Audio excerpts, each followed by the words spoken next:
अस्सलाम वालेकुम नाज़रीन, मैं हूं आपका होस्ट अहमद फवाद। अहम खबरों के साथ आज की व्लॉग में आपकी खिदमत में हाजिर हुआ हूं।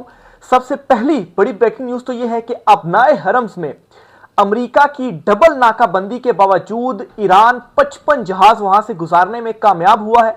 कुछ अहम तरीन तफसीलात हैं वो आपके साथ शेयर करूंगा कि कैसे ईरानी जो जहाज हैं वो स्टिल चकमा देने में कामयाब हो गए हैं, और यूं जो अमेरिका की सारी हिकमत अमली थी कि माशी तौर पर हम ईरान को दबाएं और मुज़ाकरात की टेबल पर अपनी मनवाएं, वो भी नाकाम हो गई है। और दूसरी तरफ जंग की या हमले की बात की जाए तो अमेरिकी फौज ने ट्रंप को यह बता दिया है कि हमारे पास जो असलहा है ना वो तेजी से कम होता जा रहा है, हमारे पास बॉम्ब्स और दीगर जो चीजें हैं वो तेजी से कम होती जा रही हैं। बहुत सारी चीजें तो 50% से नीचे आ चुकी हैं, तो इसलिए किसी जंग में आप ना जाएं। तो मामलात इस वक्त अमेरिका के लिए, अमेरिकी सदर के लिए बहुत तशवीशनाक हो चुके हैं जी। इसके अलावा ईरान ने यह क्लियर मैसेज जारी कर दिया है। ईरानी फौज के जो तर्जुमान है उन्होंने ये कहा है कि अगर इस मर्तबा हम पर हमला किया गया तो उसका इतनी शिद्दत से जवाब दिया जाएगा कि आपकी जो अकल है ना वो ठिकाने लग जाएगी। हमने जो टारगेट्स हैं वो तक लॉक कर दिए हैं। यानी कि ईरान हर तरह से ना सिर्फ तैयार है बल्कि वो हर जो अमेरिका की जानिब से हिकमत अमली उसके अगेंस्ट बनाई जाती है उसका भी बखूबी जवाब दे रहा है। 30 ममालिक की जो अफवाज हैं वो तैयार हो रही हैं और ये अफवाज अबनाए हरम्स का जो कंट्रोल है ना वो संभालेगी। यानी कि इस जंग में अब एक तीसरा फरीक भी आ रहा है। ये फरीक कौन सा है, कैसे ये 30 ममालिक का फौजी इतिहाद बन रहा है, इस पर भी कुछ तफसीलात हैं वो भी अक्सर शेयर करूंगा। पहली बड़ी ब्रेकिंग न्यूज की जानिब नाज़रीन बढ़ते हैं। नाकाबंदी के बावजूद ईरान 55 अपने जो तेल के जहाज हैं वो गुजारने में अबनाए हरम से कामयाब हुआ है माफ कीजिएगा।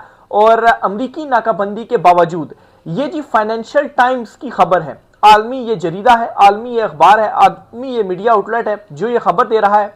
इस खबर के मुताबिक ईरान ने अमरीकी पाबंदी और समुद्री निगरानी के बावजूद अपना तेल बेचने के ऐसे तरीके अपना लिए हैं जो सादा अल्फाज में यूं समझें कि वो छुप कर अपना काम जारी रखे हुए हैं।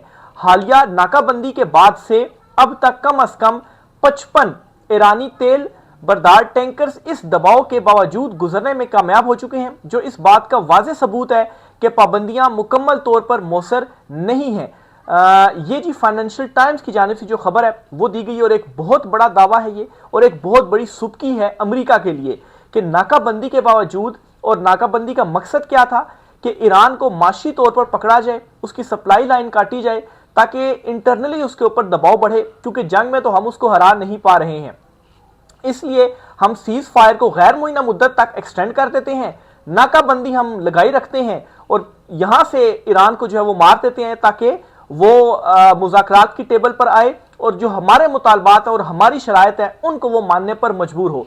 लेकिन ईरान ने यहां पर भी क्या किया कि इसका भी हल ढूंढ लिया और एक ऐसे तरीके से छुप कर आप कहें जो सादा अल्फाज में बयान किया गया है, चकमा देकर अमरीकी बहरिया को ये जो तरसील है वो ईरान जारी रखे हुए और कामयाबी से 55 जो ईरानी जो जहाज है तेल से भरे हुए वो उस रास्ते से गुजरे हैं, और जो ईरानी अमरीकी बहरिया है वो उनको कैच भी नहीं कर पाई है। दूसरी तरफ ट्रंप के लिए मसला ये है कि ना उसके लिए ये नाकाबंदी काम आ रही है, और फिर जो वो जंग में जाना चाह रहा था या वो हमला करने का अगर ख्याल है उसके जहन में तो वो भी अमरीकी फौज ने निकाल दिया है। ये बता दिया गया कि हमारे पास हथियार तेजी से कम होते जा रहे हैं। इस पर भी जो रिपोर्ट है वो मैं आपके साथ शेयर करता हूं जी। ये CNN ने रिपोर्ट किया है। CNN ये अमरीकी मीडिया आउटलेट है, वो ये रिपोर्ट कर रहा है। उसकी रिपोर्ट के मुताबिक जी ये अमरीकी दिफा और सिक्योरिटी अमूर के रिपोर्टर हैं जिनकी ये खबर है। बताते हैं कि ईरान के साथ हालिया 7 हफ्तों की जंग में अमेरिका ने अपने अहम मिसाइल ज़खायर का बहुत बड़ा हिस्सा इस्तेमाल कर लिया है, जिसके बायस आइंदा चंद सालों में अगर कोई नई जंग शुरू होती है तो अमेरिका को शदीद खतरा लाहक हो सकता है।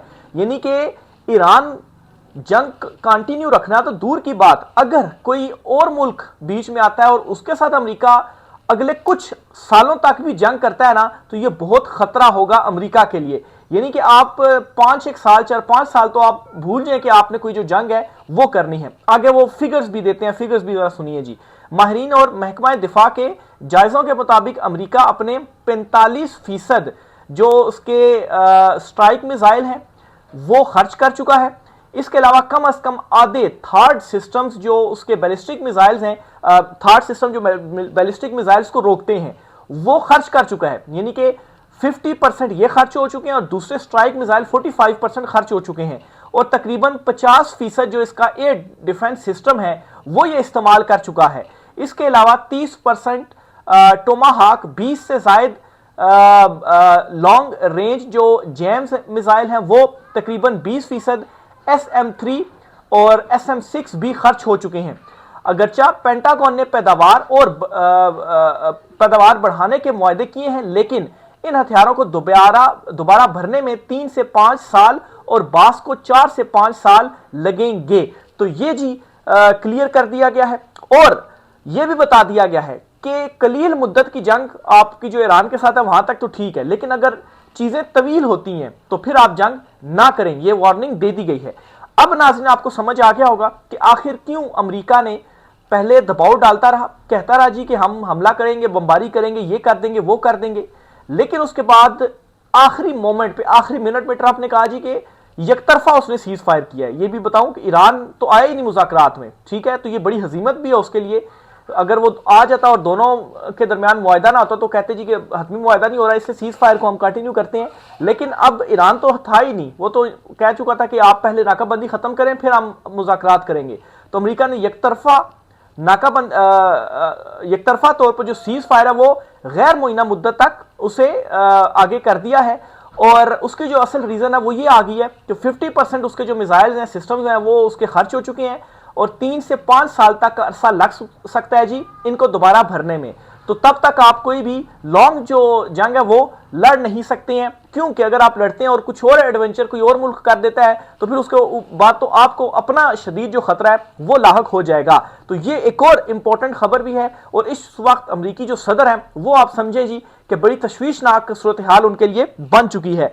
फिर आगे चलते हुए जी एक और खबर भी आपको देता चलूं कि आज 3 जहाजों ने गुजरने की कोशिश की है अपनाए हरम से और ये 3 जहाज बल्कि आपको बताता हूं कि कौन कौन से और इनको ईरान ने निशाना बनाया है।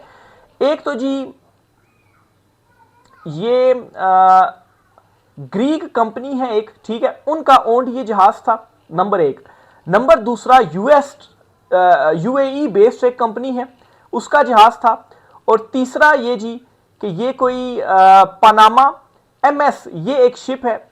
ये 3 जो जहाज हैं वो आज रिपोर्टेडली गुजरने की उन्होंने कोशिश किया अपनाए हरम से और ईरान ने उनको निशाना बनाया है और इनके ऊपर जो अटैक है ना वो किया है ईरान की जानिब से। तो ये ईरान ने बावर करा दिया कि हमारी जो नाकाबंदी है यहां से हम आपको गुजरने नहीं देंगे और आप यहां से वापस जाएं, यानी कि कोई भी जहाज अब नहीं गुजर पाएगा।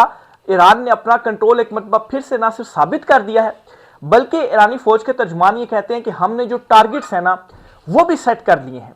हमने टारगेट सेट कर लिए कि अगर अमेरिका को कोई खाम ख्याली है और वो कोई एडवेंचर करना चाहता है तो फिर उसके बाद ऐसी जो है वो शिद्दत के साथ जवाब दिया जाएगा कि आपको समझ लग जाएगी। और अभी तक हमने आपके जो भी प्लान्स हैं, आपकी जो भी हिकमत अमली है उसका हमने तोड़ निकाला है और आपको उसमें कामयाब नहीं होने दिया। अभी हिकमत अमली नाकाबंदी की क्या थी कि माशी तौर पर गिराया जाए, उसका भी जो तोड़ है वो ईरान ने निकाल लिया। और फिर उससे पहले जो जंग वाला मामला है अब मैं ये समझता हूं कि अब शायद जो हमले हैं ना वो ना हो, अब सारे का सारा जो फोकस है ना वो अपनाए हरम्स पर ही होगा, अमेरिकी नेवी और ईरान की जो वहां पर कंट्रोल है, ईरान की जो आर्मी है। अच्छा, अब यहां पर एक और बड़ी डेवलपमेंट भी होती है कि 30 ममालिक से जायद के जो अस्करी माहिरीन हैं उन्होंने बड़ा एक इंपॉर्टेंट जो इजलास है 2 रोजा वो किया, आज उनका आगाज हो गया है। डिसाइड ये किया जा रहा है कि ये जो 30 ममालिक हैं ये मिल बैठे और मिलकर एक जो फौज है वो बनाए। और ये सिर्फ इजलास अभी नहीं हुआ, इसके पीछे पूरी वर्किंग है फ्रांस की, इसके अलावा स्पेन वगैरह की, इसके अलावा बरतानिया की, वहां से ये जो इवन के इटली वगैरह की, वहां से ये जो तजवीज़ थी वो सामने आई थी और ये बात चली थी कि अभी हम अपना फौजी इतिहाद एक बनाते हैं, क्योंकि नेटो वाला मामला तो छोड़ देना, अमेरिका तो वैसे ही हमसे दूर ही हो रहा है ना। तो वहां से तजवीज़ आई थी और उसके बाद ये 2 रोज़ा इजलास आज शुरू हो चुका है, 2 दिन तक ये चलेगा, यानी कि आज 22 है, कल 22-23 तक ये इजलास चलेगा। इसमें क्या डिसाइड होना है, 2 बुनियादी बातें इसमें डिसाइड होनी है कि ये जो 30 ममालिक से जायद 30 ममालिक पर 30 मुल्कों से ज्यादा उसमें शामिल है ममालिक, तो ये क्या करेगी जी, 2 चीजें, एक ऐसी फौज बनाएगी जो एक तो जो वहां पर बारूदी सुरंगें हैं उनको खात्मा किया जाएगा अपनाए हरम्स पे जो ईरान की जानिब से बिछाई गई हैं, और दूसरे नंबर पर यह होगा कि ईरान की जो जहाज़ों की गुजरगाह है उसे महफूज बनाएगी। इसका मतलब यह है कि अब यह तीसरा फरीक है जो कि शामिल होने जा रहा है और अबनाए हरम्स का कंट्रोल ये अपने पास रखने जाएगा। जाहिर सी बात, अगर ये यकीनी बनाएंगे कि वहां से जो जहाज है तमाम वो सेफली गुजर सके, तो इसका मतलब क्या है कि ये ईरान की उस शर्त को मानने को तैयार नहीं है कि अबनाए हरम्स पर ईरान का कंट्रोल होगा और आपको फीस देनी पड़ेगी। ये उसको नहीं मानेंगे और ये सिक्योरिटी प्रोवाइड करेंगे, महफूज रास्ता प्रोवाइड करेंगे, और इसका मतलब ये कि ईरान को कंट्रोल भी नहीं करने देंगे। तो यूं समझा जाए कि ये जो 30 ममालिक हैं एक तरह से शायद अमेरिका को मदद फराहम कर रहे होंगे, अमेरिकी बहरिया को, लेकिन साथ ही साथ अमेरिकी बहरिया को पीछे भी कर रहे होंगे, क्योंकि अमेरिकी बहरिया ने तो वहां पर नाका लगाया हुआ है ना, तो ये नाका कैसे बर्दाश्त करेंगे। तो ये एक तीसरे फरीक के तौर पर अब बीच में आ गया है जो ना सिर्फ नाकाबंदी खत्म करेगा अमेरिका की, बल्कि ईरान का भी कंट्रोल खत्म करके खुद बीच में कूद जाएगा कि भाई अब सब जहाजों को ये इजाजत होगी और सेफ रास्ता वहां से ये प्रोवाइड करेगा। अब इन 30 ममालिक में एक तो जो नेटो ममालिक यानी कि जो यूरोपियन ममालिक हैं, बरतानिया भी, वो भी इसमें शामिल होंगे। हो सकता है कि अरब ममालिक भी इसमें शामिल हो जाएं, मिसाल के तौर पर यूएई इसमें शामिल हो सकता है। वो फौज तो नहीं लेकिन पैसा लगा सकता है, क्योंकि उसके लिए भी रास्ता बड़ा इंपॉर्टेंट है। इसमें कुवैत भी हो सकता है, बहरीन भी हो सकता है, सऊदीया भी हो सकता है, इसके अलावा इसमें कतर भी हो सकता है, क्योंकि सबका ये रास्ता है ना। अब सबके के लिए जो रास्ता है ना वो बंद हुआ है। एक तो अबनाए हरम्स भी बंद है और दूसरी नाकाबंदी अमेरिका ने भी लगाई हुई है। तो ये एक तीसरे फरीक के तौर पर आ गया है और ये भी एक और बहुत बड़ी जो डेवलपमेंट है ना वो हो गई है। ऑलरेडी ईरान जो है उसने भी जहाज रोके हैं, वो भी जहाजों को नहीं गुजरने दे रहा। आज 3 जहाजों को उसने निशाना बनाया। दूसरी तरफ अमेरिका ने नाकाबंदी कर ली। ईरान अपने जहाज तो गुजारने में कामयाब हो रहा है, लेकिन जो दीगर कुछ जहाज हैं वो तो नहीं गुजर पा रहे। तो इसलिए जी ये सारी जो कार्रवाई है, सारे जो मामलात हैं वो किए जा रहे हैं।